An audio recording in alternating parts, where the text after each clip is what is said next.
All right, so today we're going to be reacting to what happens to school shooters when they go to prison.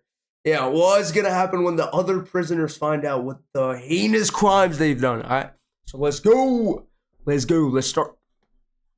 He never would have imagined the horrors he would face in prison. Perhaps he thought serving time would be a vacation and not a mental and physical battle. Chad Padilla, another notorious school shooter, was found dead under mysterious circumstances, possibly murder. Others... Yo, imagine dying in the prison, but it's not from the death penalty. Like Scott Pennington and TJ Lane, continue the violence in prison. The physical and psychological anguish school shooters face in prison is so terrible that many of them choose suicide instead of serving out time. Let's dive into some of the worst experiences for school shooters who got arrested. Yeah. Scott Pennington. Scott Pennington, a 17-year-old senior. Bro, this guy's 17, bro. That guy... No, there was no way that guy's 17. Wait. Let's the worst experiences for school shooters who got arrested. Scott Pennington. This guy is 17. Bro, this guy looks about 40. What's going on? He looks like he's a single dad with like 2 kids or something. Mate, how is this guy 17? What's going on? He's got glasses like me. He's got big glasses. Foggy glasses. Pennington, a 17-year-old senior at East Central High School in Hurley, Mississippi, carried out a devastating shooting on January 11th, 1995. He killed 2 students and wounded 7 others using a .38 caliber revolver. Pennington's trial was highly emotional and intense, with the families of the victims demanding justice. He was ultimately sentenced to life in prison without parole. Scott Pennington's life behind bars has been a never-ending struggle for survival. He was taken to the Kentucky State Penitentiary in Eddyville. Before long, he became a target for violence and harassment from fellow inmates, but he isn't the kind of person to back down from a fight. In 2014, Pennington's situation took a turn for the worse. He was involved in a violent altercation with a contract food service employee at the prison, resulting in his Bro was having beef with the prison food ladies? Are you serious? How are you gonna have beef with somebody that gives you food? Like, hey, let me give you some hamburgers. Let me give you some hot dogs. And then, no, fam. Give me 2 hot dogs. No. Yo, this guy literally had beef with the school lunch lady. Ain't no placement in isolation. The isolation unit, meant to protect him from other inmates, became a source of psychological torment. He spent 23 hours a day in a small cell. The isolation took a devastating toll on Pennington's mental health. He began you can see, bro. His eyes are like looking mad. Experiencing hallucinations, depression, and anxiety, and contemplated suicide multiple times. Solitary confinement is common for school shooters, as you will see in our next entry. Chad Padilla. Chad Padilla, a 16-year-old student at Italy High School in Italy, Texas. Wait, what? Italy High School in Italy, Texas? What? How do you have an Italy High School in Texas? What? Bro, what kind of... Yo, what's going on in Texas, bro? What is Italy High School? Carried out a shocking shooting on January 22nd, 2018. He opened fire in the school cafeteria, shooting 1 student 6 times. The injured student survived, but the emotional scars left by the incident would take much longer to heal. Padilla was sentenced to prison, where he faced the consequences of his actions. Chad Padilla's life in prison was marked by violence, uncertainty, and tragedy. As a school shooter, he was a target for aggression and hostility from fellow inmates. He faced numerous threats and attacks, making his existence behind bars a daily struggle for survival. Despite the measures put in place to keep him safe, Padilla continued to face harassment and intimidation from other inmates. He was subjected to verbal abuse, physical threats, and even assaults. The constant stress and fear took a toll on his mental health, and he struggled with anxiety, depression, and PTSD. One day, he was found dead in his prison cell under circumstances that remain mysterious and controversial. The exact cause of death remains unknown, sparking ongoing speculation and investigation. Our next entry did not show remorse and would continue to act violent in prison. Luke Woodham. Luke Woodham's rampage at Pearl High School in 1997 was an unpredictable... Bro, this guy looks like he plays like Xbox like 24/7. I don't know how he had time to do all this mad stuff, but yo, he should have stayed behind the sticks, man. I don't know what he's doing.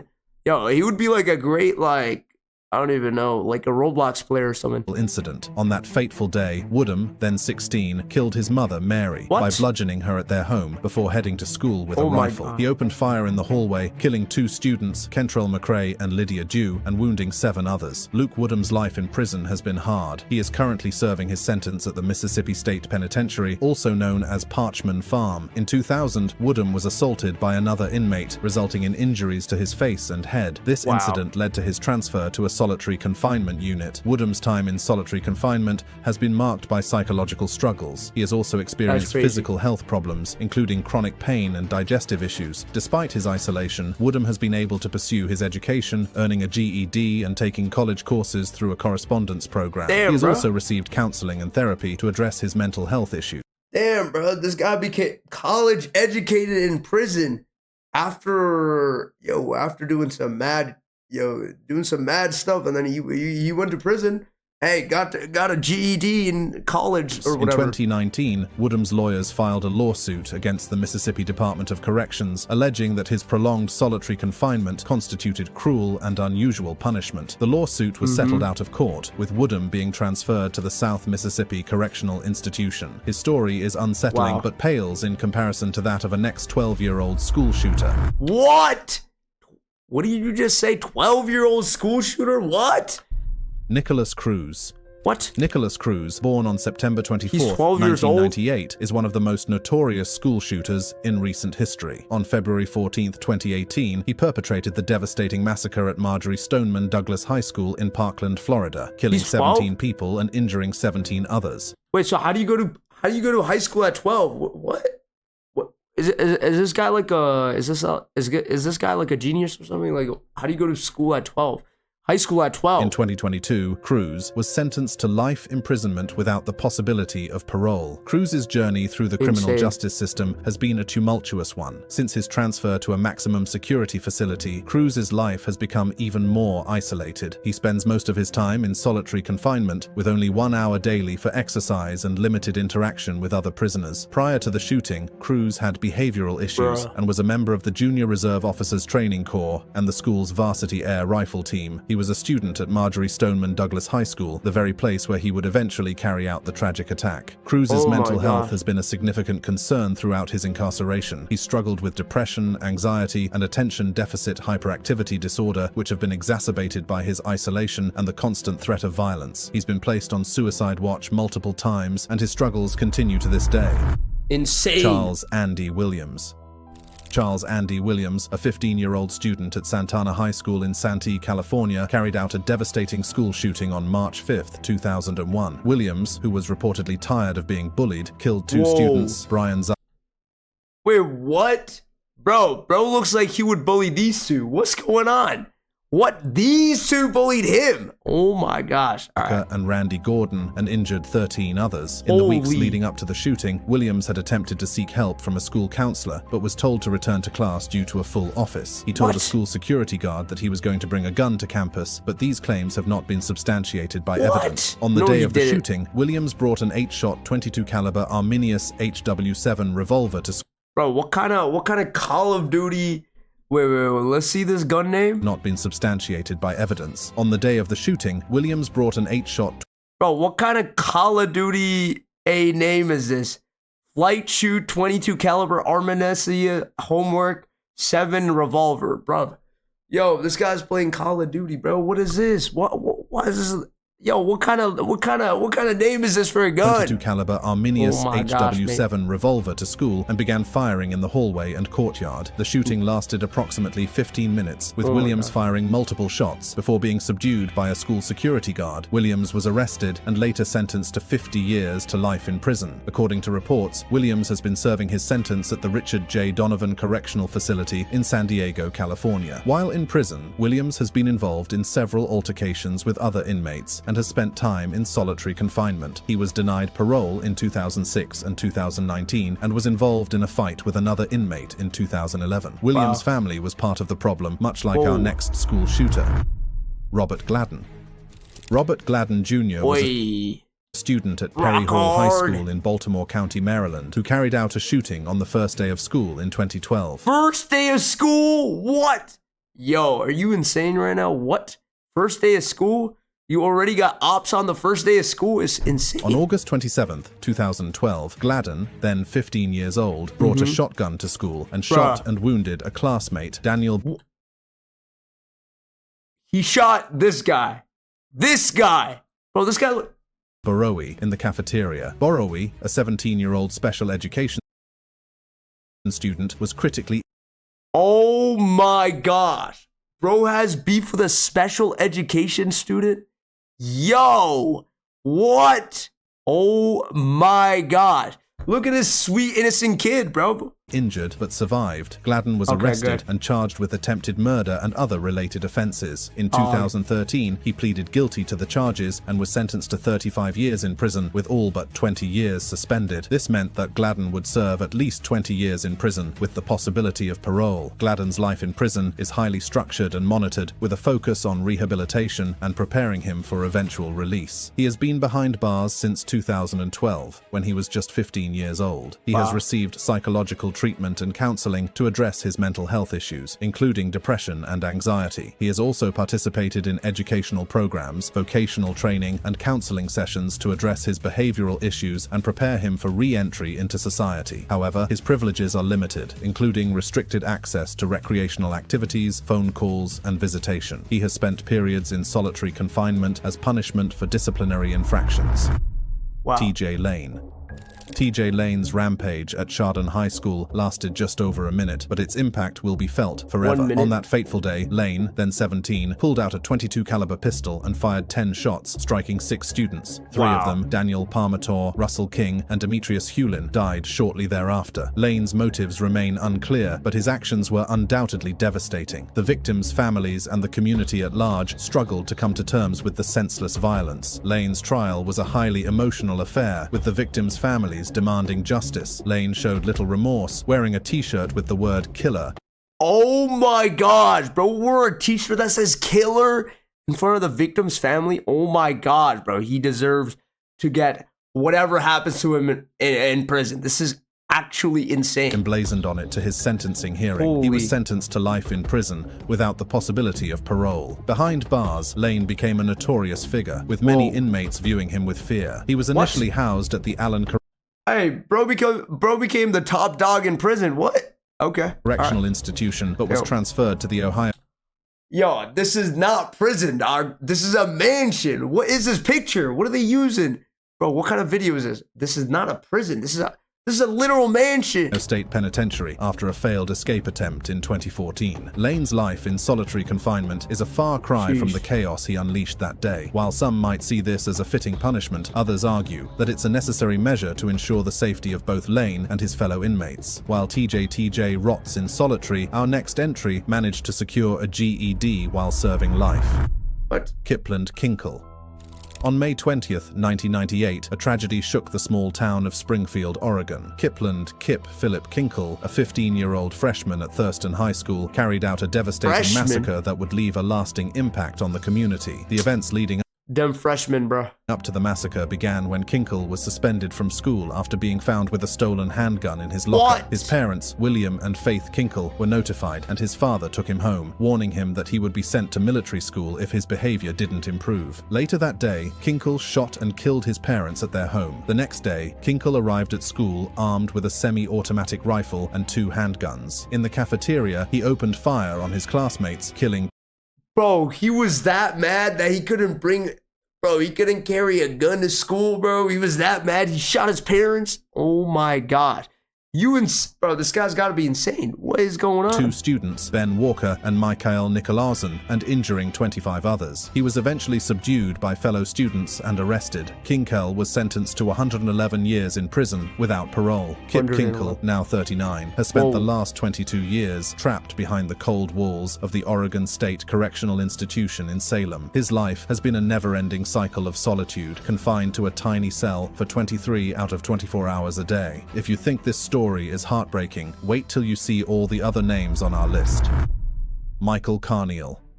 On December 1st, 1997, 14-year-old Michael Carneal opened fire on a group of students at Heath High School in West Paducah, Kentucky, killing 3 and injuring 5. Carneal was arrested and brought to trial, where he was sentenced to life in prison without parole. Michael Carneal's life in prison... Bro looks like this now? Oh my gosh, bro. Yo, this bro took a downhill. Oh my gosh. This is bad, bro. This is bad. He went from he looks like a EDP now right now. Oh my gosh, this is wild. Has been a never-ending struggle for survival. As a child killer and school shooter, he's been a target for violence and abuse from fellow inmates. He's faced relentless physical assaults, beatings, and threats. The psychological torment has been equally unending, with constant harassment and intimidation. The prison environment is harsh, and word gets around quickly. He has spent years in solitary confinement, isolated from the general population for his own safety. But even that hasn't been a refuge. He's faced constant noise, darkness, and claustrophobia, with limited access to basic amenities. The isolation has taken a toll on his mental health, with reports of depression, anxiety, and suicidal thoughts. After serving 25 years, Carneal requested parole, citing the violence and abuse he suffered in prison. The parole board denied his request, and Carneal was returned to prison to continue serving his life sentence. The only thing he has going for him is the fact that he is still alive. Most shooters killed themselves. Alex Freeball. Alex Freeball was a 16-year-old student at Franklin Regional High School in Murraysville, Pennsylvania, who carried out a mass stabbing attack on April 9, 2014. Armed with a pair of 8-inch kitchen knives, Freeball stabbed and slashed 20 students and a security. Bro, he slashed 20 students with a kitchen knife? Oh my gosh. Yo, how do they not detect that on the metal detectors? What kind of school does he go to? Don't they have metal detectors? I thought all schools had metal detectors. Leaving 4 students with life-threatening injuries. Fortunately, all the victims survived. Freeball was arrested and charged with attempted homicide, aggravated assault, and other related offenses. In 2017, he pleaded guilty to the charges and was sentenced to 23.5 to 60 years in prison. His life is a far cry from the freedom and possibilities he once knew. Behind bars, Freeball's days are filled with the reality of his actions. He is surrounded by the cold walls of his cell, a constant reminder of the harm he inflicted on his classmates. Despite the gravity of his crime, Freeball is receiving the help he needs to address the underlying issues that led him down this path. He is engaged in regular counseling sessions and therapy groups, working to confront his depression, anxiety, and personality disorders. But rehabilitation comes with a price. Freeball's privileges are limited, and his every move is closely supervised by corrections officers. As the years pass, Freeball will have ample time to reflect on his actions and the lives he forever changed. Dylan Roof. Dylan Roof's name is forever linked to a tragic event in American history. On June 17, 2015, Roof, a 21-year-old white supremacist, opened fire at Emmanuel African Methodist Episcopal Church in Charleston, South Carolina, killing 9 African-American parishioners, including senior pastor Clementa C. Pinckney. Roof was apprehended and faced legal consequences, including a highly publicized trial where he showed no remorse and was sentenced to death. Had he not received the death sentence, Roof would have faced life in prison without parole, where he would have been isolated and vulnerable to hostility from inmates. He is currently serving time in ADX Florence, where he spends his days in solitary confinement, isolated from the world he once sought to divide. His cell, a small, sterile space, is his home for 23 hours a day. The only exceptions are brief moments of... Yo, imagine...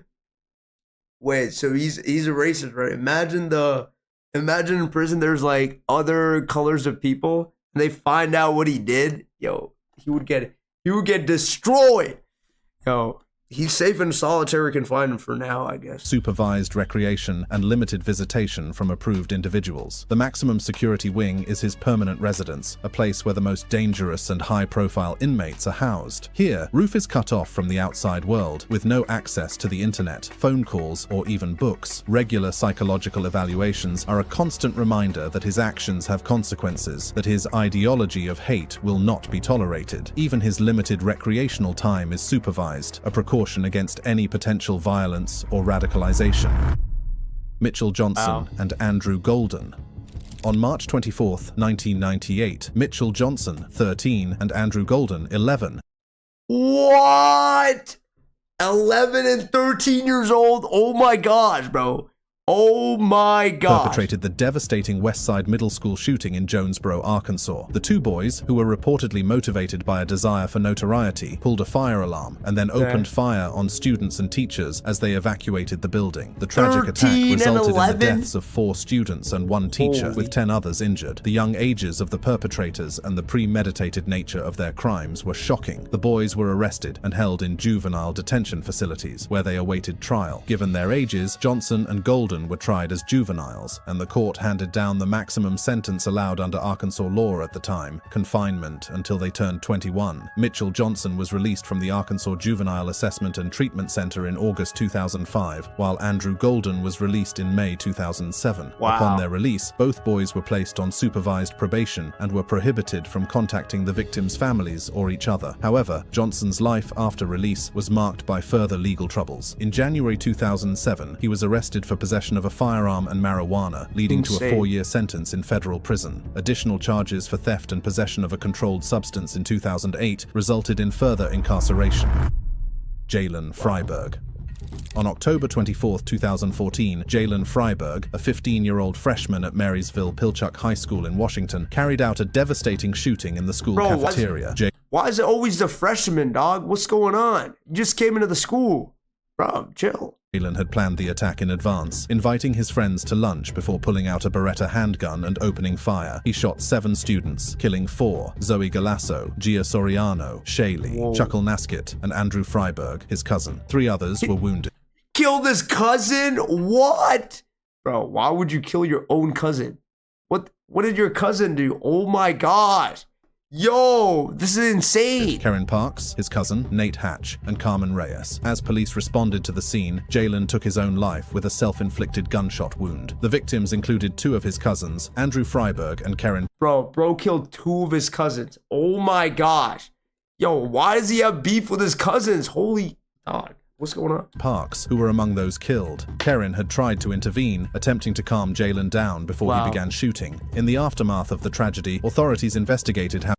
What? So your cousin tried to calm him down, calm you down, and then he just shot your cousin? Oh my gosh, bro. Are you insane? Jalen Freiberg had obtained the weapon used in the shooting. The investigation led to the arrest and conviction of Jalen's father, Raymond Freiberg, in 2015. Raymond was found guilty of illegally purchasing and possessing the gun used in the shooting, as well as additional firearm-related offenses. He learned a hard lesson, unlike our next shooter, who continued his violence even in prison.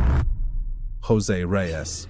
Jose Reyes, a 12-year-old 7th grader, opened fire at Sparks Middle School in Nevada on October... Bro, where do you get a gun at 12 years old, son? Yeah, how does this guy have a gun? He's 12. October 21st, 2013, he shot and killed a teacher, Michael Lansbury, and injured 2 students before taking his own life. Reyes used a semi-automatic handgun he had taken from his parents' home. He initially shot a student in the shoulder, then killed Lansbury, who was trying to intervene. He then shot another student in the abdomen before turning the gun on himself. The shooting lasted only a few minutes, and Reyes fired 6 shots in total. After learning about the shooting at Sparks Middle School, Liliana Reyes, his mother, noticed that the cereal boxes in the kitchen cupboard had been moved, suggesting that her son had accessed the family's guns. She called her husband to alert him to the situation. Later, police found 2 notes written by Jose in a spiral notebook inside his backpack that provided some insight into his motives. The incident was one of the first school shootings in the United States involving a student as young as 12. Had he not ended it all, he would have faced a hard life in prison due to his age and vulnerability. This story brings us to our next entry, the Angel of Death. Jeffrey Weiss. On March 21, 2005, the community of Red Lake, Minnesota was forever changed when 16-year-old Jeffrey Weiss carried out one of the deadliest school shootings in American history at Red Lake High School. Weiss, who had struggled with tragedy and turmoil throughout his life, killed several people. Weiss's troubled upbringing included the loss of his father to suicide 4 years earlier and his mother to a car accident that left her with severe brain damage. He was raised by his grandfather, a tribal police officer, and his grandfather's girlfriend, whom he killed along with his grandfather before heading to the school. Weiss had a history of disciplinary issues and was known for drawing skulls and swastikas, expressing admiration for Hitler and calling himself the Angel of Death. At the school, Weiss targeted students and staff, killing and injuring many before engaging in a shootout with police. He eventually took his own life in a classroom. In total, Weiser killed 9 people and wounded 7 before taking his own life. The lives lost included his grandfather, his grandfather's girlfriend, a security guard, a teacher, and 5 students. Some believed death was a mercy for him compared to the mental and physical anguish he would have faced in prison had he lived. Eric Harris and Dylan Klebold. On April 20th, 1999, Eric Harris and Dylan Klebold, 2 seniors at Columbine High School in Littleton, Colorado, carried out a devastating attack. They killed 13 people, injured 24 others, and then took their own lives by suicide. Harris, 18, and Klebold, 17, had planned the attack for over a year, using firearms, explosives, and incendiary devices. They targeted their peers and teachers, causing widespread destruction and chaos. The attack lasted approximately 49 minutes, ending with the pair's suicides in the library. For the families of the 13 who lost their lives, the pain and grief were unbearable. They struggled to come to terms with the senseless loss of their loved ones, and many turned to the legal system in search of justice. Mark Maines, the individual who sold a gun to Eric Harris and purchased ammunition for him, was sentenced to 6 years in prison for his role in enabling the tragedy. Philip Duran, who introduced Harris and Klebold to Marnes, also faced prison time where they probably suffered unimaginable horrors. Eric Harris and Dylan Klebold will forever be remembered as mass murderers, just like our next entry, who killed 32 people. What? Seung Hui Cho. Seung Hui Cho, a 23-year-old senior at Virginia Tech, carried out one of the most devastating mass shootings in modern American history on April 16, 2007. In a span of just a few hours, Cho took the lives of 32 people, injured 17 others, and forever scarred the community of Blacksburg, Virginia. The attack was meticulously planned and executed, with Cho targeting 2 specific locations on campus. He first killed 2 students in a dorm room, then moved on to a nearby classroom building where he took the lives of 30 more people. The police were able to identify Cho through fingerprints left on the weapons used in the attack. In the aftermath of the tragedy, a manifesto and videos sent by Cho to NBC News revealed the depth of his anger and resentment. His writings spoke of a desire for revenge against a world he felt had wronged him, and a need for infamy and notoriety. If Cho had survived the attack, he would have faced life in prison without parole. Instead, Cho took his own life as the police closed in, leaving behind a trail of devastation and heartbreak that would be felt for years to come. Adam Lanza. Adam Lanza, 20, carried out the... Yo, bro, what is this? Why is he staring at me like this? Oh my God, look at this guy's face, bro. Holy, yo, this guy looks creepy. Oh my gosh, this guy. Tragic Sandy Hook Elementary School shooting on December 14th, 2012 in Newtown, Connecticut. He fatally shot 20 children and 6 adult staff members before taking his own life. Prior to the school shooting, Lanza killed his mother, Nancy Lanza, at their home. He then took her legally purchased firearms, including a Bushmaster XM15 E2S rifle, and went to the school where he carried out the devastating attack. Lanza's actions that day were the culmination of a complex and troubled history. He had struggled with mental health issues, including anxiety, depression, and obsessive-compulsive disorder, and had become increasingly withdrawn and isolated in the years leading up to the shooting. Lanza's motives for the shooting remain unclear, but it is evident that his struggles with mental health and his obsession with violence ultimately led to the tragic events at Sandy Hook Elementary School. The act was especially gruesome because 20 of his victims were below 7 years. If he hadn't taken his life, other inmates would probably have killed him in prison, seeking justice for those he murdered in cold blood. Christopher Harper Mercer. Christopher Harper Mercer was responsible for the tragic shooting at Umpqua Community College in Roseburg, Oregon on October 1, 2015. He killed 9 people and injured 8 others before taking his own life as police arrived. The incident was one of the deadliest mass shootings in modern American history. Harper Mercer, 26, was a student at the college and had a history of mental health issues and a fascination with mass shootings. He was armed with multiple firearms, which he had legally purchased, and wore a flak jacket. During the attack, he targeted a classroom in the Snyder Hall building, where he shot and killed several students and the teacher. The shooting started at 10:38 a.m. PDT, and the first police response was at 10:44 a.m., 6 minutes after the first 911 call was received. The incident lasted for a few minutes, ending with Harper Mercer taking his own life as police arrived. The victims were shot in a classroom in Snyder Hall. Investigations revealed that Harper Mercer had a troubled history, with a fascination with violence and mass shootings. He had studied mass killings and had viewed videos of killings online. He had also been hospitalized for psychiatric issues and had been prescribed medication. These made his preferred weapon for violence a gun, just like our next killer. Salvador Ramos. On May 24, 2022, a devastating mass shooting occurred at Robb Elementary School in Uvalde, Texas. Salvador Ramos, an 18-year-old former student, carried out the attack, resulting in the tragic loss of 21 lives. Ramos, who had a history of being bullied and struggled with a speech impediment, had become increasingly fascinated with school shootings and sought notoriety on social media. His online behavior had raised concerns among his peers, with some even nicknaming him School Shooter. On the day of the shooting... Bro, so you're gonna nickname him School Shooter, but you're not gonna report him to the police? What? What's going on? Ramos arrived at the school around 11:30 a.m., armed with a semi-automatic rifle and wearing body armor. He entered the school through an unlocked door and made his way to a classroom where he began shooting. The victims included 19 students, aged 9, 11, and 2 teachers, Eva Mireles and Irma Garcia. The shooting lasted for approximately 45 minutes before Ramos was fatally shot by a Border Patrol agent. The agent, who was off duty and in the area, responded to the scene and engaged Ramos, ending the attack. Perhaps Ramos was saved from unimaginable prison horror when he was shot. Thanks for watching. Check out the next video for more interesting stories. Hey man, that was insane. Yeah, hopefully they got what they deserved in prison. Oh my gosh, bro. Doing all that crazy stuff. Holy. Well, rest in peace to the victims. Hopefully the victims rest easy, and hopefully it's better for them, all right? But yeah, rest in peace. See everyone tomorrow. Peace.